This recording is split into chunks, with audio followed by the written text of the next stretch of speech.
How you doing, guys? Welcome back into the channel. We're going to be going through our Sunday wrap-up for the week. We're going to go through a bunch of the games there. For anyone that missed the other videos, we'll help you out with those ones. But 2-game slate on our Sunday, and I hope that the 2 games were kind to you. And how good is it watching the Roosters? Like, I know a lot of people hate them. It's the same as the Storm, right? They're a very hated team just because they do so well. But watching these Morris boys play, and Teddy with Kiri on top of that, is just incredible, isn't it? Like, how does they keep doing it? Well, it's Morris 4th all time, Brett's 4th all time, and Josh just hit 150 tries last week. So let's just enjoy watching them play. But Brett Morris with 83 again, to go 85 and 83 in those first 2 games, incredible. Picks up 3 tries, and it's just so good to watch. But a lot of people are thinking about bringing him in as looking for him to be some form of keeper, and it's been a long time since Brett has been a keeper on the wing. And after this game of 83, he'll be up right near about 700k, and now you're talking about him being more expensive than what Pappy was when you bought him at the start. So when you put him into perspective like that, he's not someone that you want to bring in. He's somewhere in the mid 500s, would have been fine, but he's not going to be getting 3 tries every week. And when he doesn't get the attacking stats, then his meters gained is much closer to 100, and then obviously not the crazy amount of tries, and he's got a try assist in as well. So it's just literally the perfect game for him. He's done that 2 in a row. I doubt it's going to happen again, but well done to anyone who brought in Luke Keary. He's going to be making plenty of cash for you, and as a pod there, really improving your scores and putting you in the top sort of 1,000 ranks, I'd imagine, if you picked up him. But if you miss out on Cleary, then you might have. He's scored fairly close to that, but you'll probably want Cleary in at some point. But Kiri was awesome, just doing everything, and it's spelling a little bit of trouble for someone like Lachie Lamb, because did anyone notice when Hutchinson came on, he didn't even look left for Lamb, but then when they went to that side, it was only because Kiri was there. So Kiri had caught, or it was a couple of times where Kiri was like, "Lamb, get over there," and so I can kick, and it was just like the complete Kiri show, which we didn't expect. Well, I didn't expect it to be that dominant as to one player. I thought they'd very much play side to side, but Kiri has really taken a step up this year, and is now becoming very much fantasy relevant, which he hadn't been in the past, just because his role was always fairly split, and I thought that might be the case. So it'll be interesting to see what happens with him. He's obviously got a little bit of concussion risk and injury risk, so if you started with him, amazing. If you didn't, then there's still a lot of options in that half spot, and someone like Lamb to Kiri could be half an option, and there'll be about 200k difference now. But Teddy, a lot of people say he started slow, but 74, 75 and a 72 is amazing, and scored 5 tries across the 2 games, which has been awesome. But again, doing everything, 8 tackle breaks, 200 meters is sort of his base, and then any attacking stats on there. So well done for those that have him. He's going to be up, just literally just updated before our eyes. So lockout's been lifted right now, but 24k gained for that week. So he's up to 874, and you see Kiri now is at 658, and Morris just under 700. So some interesting numbers there. And I've got a few guys that have been like, "Oh, Tupanua, can I trade him in for a cash grab?" But look at where he's priced at now. He's up now 81k to 566, which puts him at that awkward sort of price. And for me, if he's not scoring a try, he's averaging mid to high 40s, maybe 50. I think he has improved as a player. He looks really strong, but think about it, he's not going to score a try every game. So if you try to bring him in for that, if he happens to get a 41 week, then his price rise is really 40 or a 45 for 2 weeks in a row. Then his price rises stop quickly, and he might round out around the 600, 620 mark, and trading him in just for that when he's probably not going to be a keeper for only sort of 7 or 8 weeks, I don't think is worth it. If you brought him in this week, great. If you other than that, I'm thinking it's probably hard to bring him in now. Obviously, there's guys like Tino that you might be interested in trading him for, but just be wary of that if he doesn't score a try and he gets somewhere around the 40 mark, if they don't go down his side as much, if they find some weaknesses on the left, with Crichton coming back, for example, then he might get a 40 or 45 for 2 weeks and stunt any of that cash grab. Lindsay Collins, how good does it see him with a little try assist and a little flick over the top for Fletcher Baker? How good was that? The 64 in his 51 minutes, and without those two and his line break, then that he's sitting a little bit more in the 40s and didn't get as high minutes this time. So not someone you want to be thinking about, as he's already gone up a fair bit in price. How good was Jacob Little? He got the less minutes that we thought he was going to be. 51 minutes, got a try in there, but 31 tackles for 1 miss and 70 meters was great. And in that 51 minutes, if you can hope for around a 40 mark, then Little's going to make a lot of cash. But up to 392 already, and well done for those that have him, which I think is the majority of people. Alex Twile not getting the big minutes that we would have hoped. Still 50 minutes. Yeah, his PPM was great, 54 in the 50. Worked really hard, but if you brought him in hoping for him to get more minutes, that kind of that change on the weekend with Roberts going down injured hurt Twile, because Cheekham came in and Cheekham spelled Twile there. So not something to worry about. He's averaging 53 and right on where he's averaged last year, but not someone you want to be targeting until you see him happen to get an 80-minute role or close to it. Lucy Leilua got 50 again, but just didn't have a great game. A few misreads defensively for the Leilua boys, but just prepare for him to have an attacking stat game where he gets a 70 or an 80 or even gets a try. So watch out for that. Dane Laurie, 49 in his time. So that was a really good effort for him. He looked sharp and he was beating a lot of tackles. There's a lot of times where they just didn't even lay a hand on him, so he didn't even get a tackle break. But you could almost have been credited a line break as well at one point. But 49 for him. If he keeps this up, I think he's definitely going to keep his spot. He was close to their best player on the field. 180 meters for 9 tackle breaks. We're looking for that every day of the week, and that's kind of the reason why you pick the fullbacks over the wingers, because a lot of the wingers will get maybe those base stats out of trouble, but this can be close to base for him, and then he's got some attacking stats in tries and the try assist there to bump him up. So really cool option. You need to have him in your side. If you don't, Takiaho, someone I spoke about earlier in the year that just has never pushed up ahead into that keeper status, unfortunately, and is sitting at exactly that 50 average that he started with last year. And even with the goal kicks, he's not getting huge minutes. Like, everyone was expecting him to play an extra 15, 20 minutes, and he hasn't got that yet. So there'll be games where he plays some more minutes, but it was good to see him at least get to 53 this week after in the 40s last week. Hargrave's got a few extra minutes, who took a couple of Collins and a couple from Takiaho as well.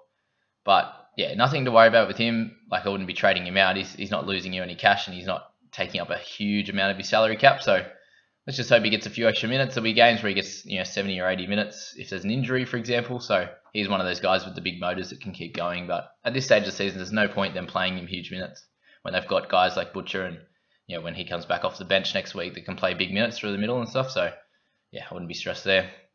Michele doing okay. No one would have him.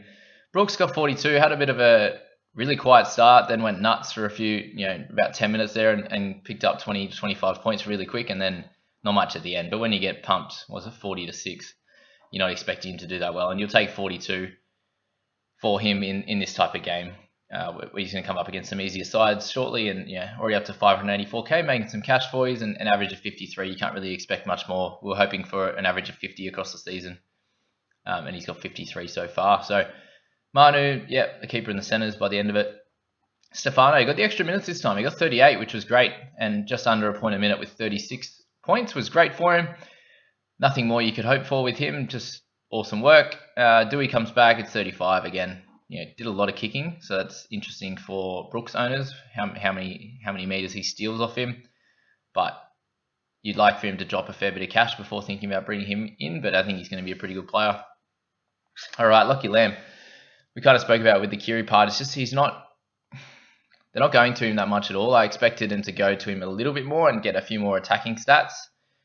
The kicking's fair enough, like at 150 to 200 meters is what I would expect with them splitting it, but just not getting as many touches, less run meters, and less chance of creating some plays down the left. The rest is going to Kiri. I was hoping that he'd be able to average in the mid 40s, and with him not getting much ball, that he's missing out on that try or try assist each game that would get him in the 40s. And sorry for that for anyone who decided to bring him in, but obviously he was pretty common player in most sides. But he's not losing any cash, which is okay. You can handle the mid 30s until you would like to move him on, and just hope for if you're holding him for a little bit longer, hope for a game where he gets in the 40s somewhere and starts making a little bit of cash. But yeah, that's the theory with Lamb.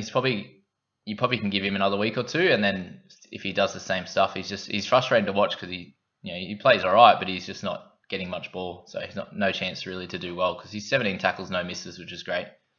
Offengawi, I spoke to people about. Just he was a bit too expensive to try and bring in last week. Yes, like I said, what did I say? 58 was going to be his highest score of the year. Was my bold prediction, and he still got 48 minutes for 31. So PPM was not very strong. Didn't run as much. Got plenty of tackles, but scores for Offengawi closer to 40. I think is going to be regular. So that'll be a bit of a low one for him, but.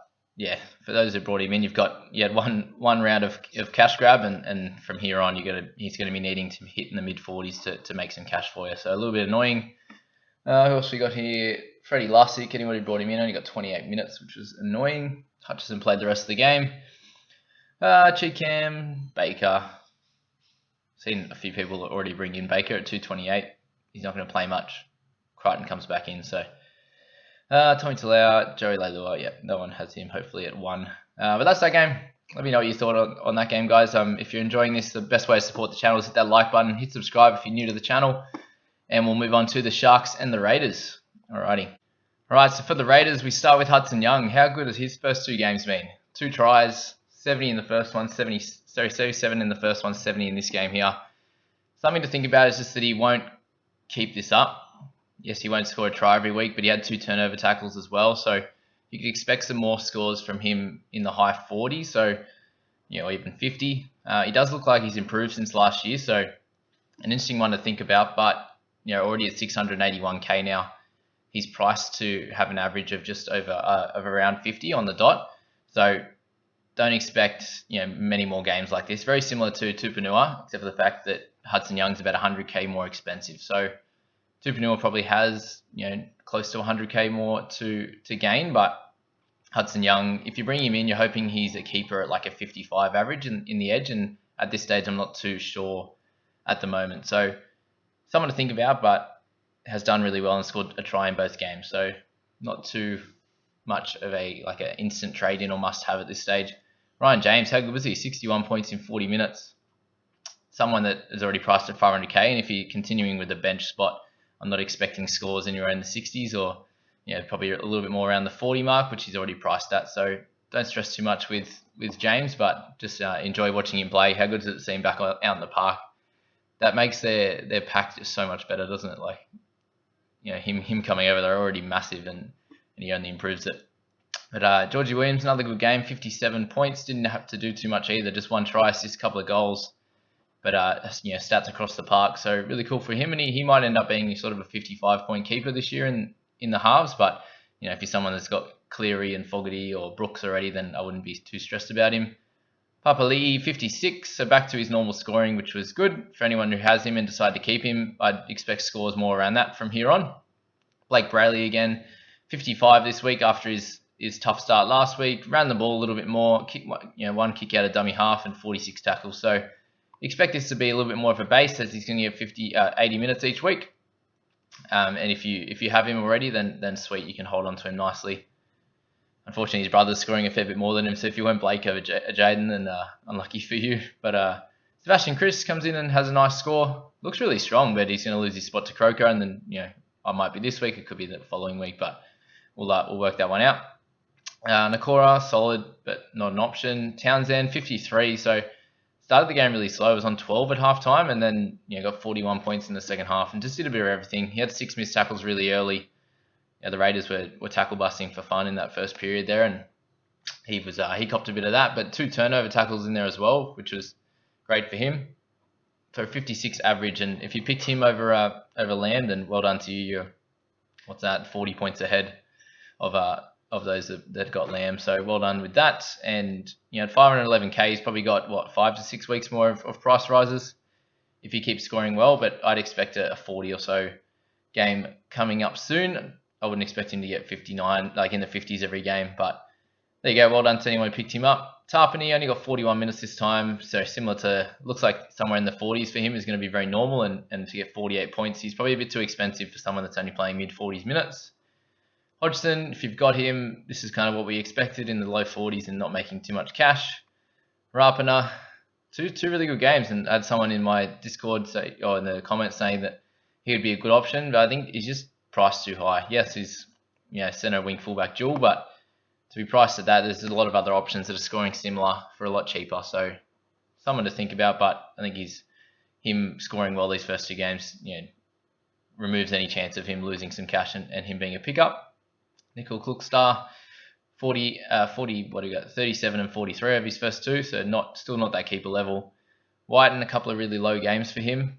He hasn't scored the bulk tries, or that he scores a try every couple of weeks, or gets a double and goes well. So annoying for him if you have him. Having Noeli, not too much. Kennedy's done pretty well. He's averaged 42 over the first 2 games, but he looks pretty strong, and I think there's a chance that he keeps his spot with them playing pretty well. But again, probably not a keeper option. I think he's going to average somewhere in the high 30s or mid 30s there. So something to think about. Tolman's going to be really interesting if he loses a bunch of cash and then he ends up getting a starting spot at some point with some injuries. Then he could be cool to bring in around in the 500s somewhere. But something to follow. Toby Rudolph's been pretty poor in his 52 minutes, 33 again. Two low weeks in a row. So someone to think about as well if he gets down into the low 400s. Dugan, a few people that brought him in. He got 32 and a 50 odd last week, so he's kind of done okay for anyone who did that. Curtis Scott, just still not a great option in the centres. Losing cash at 349 is not very good. Who else we got in this one? Simonson, 14, so nothing special again for anyone who brought him in. Unfortunately, Mulatalo got 10 as well. So other than that, not too much to think about. Havili's losing some bulk cash with that limited minutes, but if there's a few injuries around the place, then he could be someone to think about. And kind of Tracy, our last one. So that's about all with that game, guys. What do you think of that one? It was pretty close.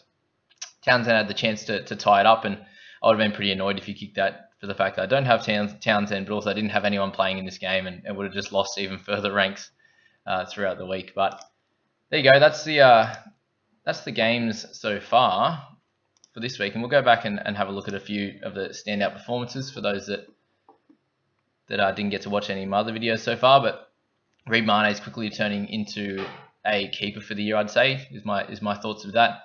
I think he should be able to average at least 60, but at 810k, he's already gained 128k. And if you bring him in now, you're not bringing him in for the cash, you bring him in for him being keeper status. And same with Moses, up near 800k already. He's gained a little bit, but this is exactly what happened to him last year. Scored really well at the start and fell away a little bit. But when Eels are doing well, he's going to score well also. Junior Paulo, a couple of tries across the first few games. I've had a few people talk about Olam. Is he a buy? And no, he's not. He got 30 odd the first game. He's going to be someone that averages somewhere in the 30s. So, one really good game is not going to be something perfect for him. Papali, same thing. Off the bench, 55 minutes. He's played 2 really, really good games. So I'd be worried that he might get a 40 odd the next couple of weeks and stop making you cash there. But the rest of the guys, Welsh has done really well. Pappenhausen's great. Munster, try not to sell him straight up. He's had a couple of okay games, but same with Brandon Smith. He is probably due for some attacking stats at some point, but if you've got some better options to trade him to, then a guy that's going to make a lot of cash, or if you can trade him up to a keeper, then that's going to be good. Other than that, Opacek's done pretty well. That's about all from that game. Just what we're trying to do now is you've had a couple of games to see, and you've got a couple of players that have had the one really big score, one low score, and you can now go, okay, are they going to be consistent scorers, or are they going to be this up and down and annoying kind of scoring? And if they are, then their money-making potential is probably going to drop a little bit. So just think about that. If you're trying to bring in cash cows and stuff at this point, the ones that are in the mid-range in the 400s or so is a bit annoying. But if you can get them in the 300s and a good chance of averaging somewhere in the 40 or 45, then they're going to make some good cash. If not, you're trying to move up to a keeper as soon as possible, or catching these guys on the way up that have improved this year. So guys like Braley have improved, and he's already made 142k, which is pretty cool. Barnett, someone that's an interesting option, so along with Frizzell. I don't expect Frizz to average 67, but somewhere in close to 60 would be pretty cool for him. And Barnett as well. I think if he's kicking well, he should probably keep the goal kicking over someone like Ponga, who struggled last year, but we'll wait and see. He has to keep kicking well over the next few weeks to keep it, I'd say. But if he's got that, it's an extra 6 to 8 points each week, and can bump his scoring from somewhere in the mid 50s to like a 60 odd average player, which would be cool at 714. But something to think about, especially because he's dual position mid and edge.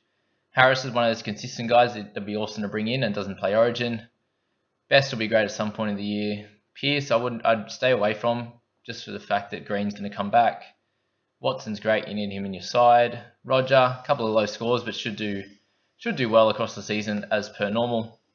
It looks like he's getting the minutes, which is good. But other than that, CHT might have had an injury, which is not good. Titans, Broncos. Pangai Jr. did really well again for feeder. Someone that you probably need in your squad by the end of the year. Ricky could work for those that kept him.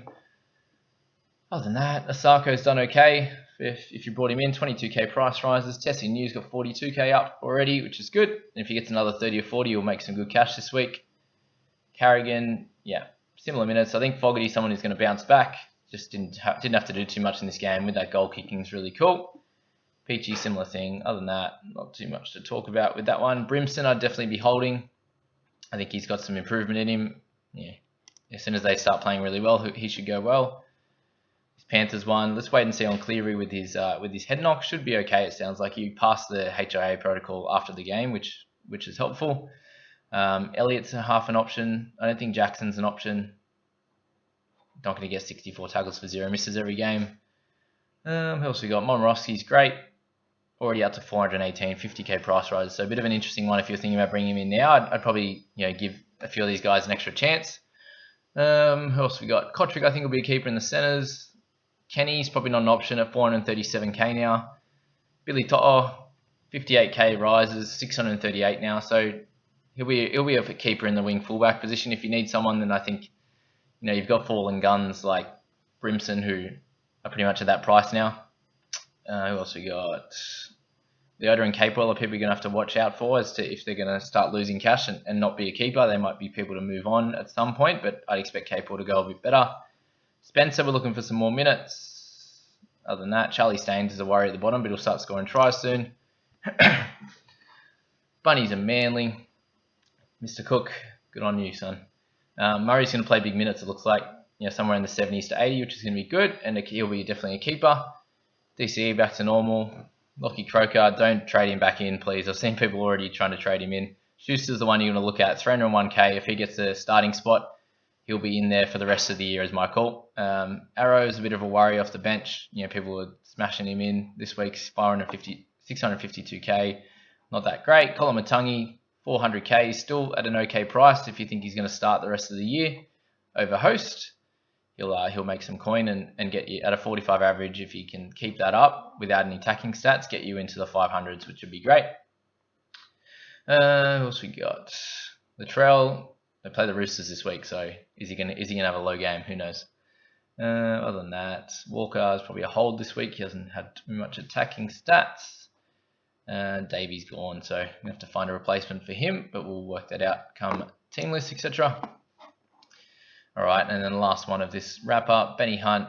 Is he someone to bring in? Probably not. Had a few people think about it, but just under 800k. He's going to be averaging mid 50s to 60 this year, and he's not going to keep that 75 average. Alvaro is still probably just cheap enough that you can bring him in and make another 100k or so. I'm lucky I've got him at this stage. McCulloch will do well as per normal. Morgan's probably too pricey now to bring in. You want to start with him. Lomax, losing a little bit of cash, and if he gets somewhere in the 500s, I think he's going to be a bring-in for sure. Fumano has gone up 49k and then 388, which is great for him. Bird, lucky for who decided to keep him, but he should be averaging somewhere in the 30s. Jensen, that's fine. Duffy, Ramsey. That's about all there.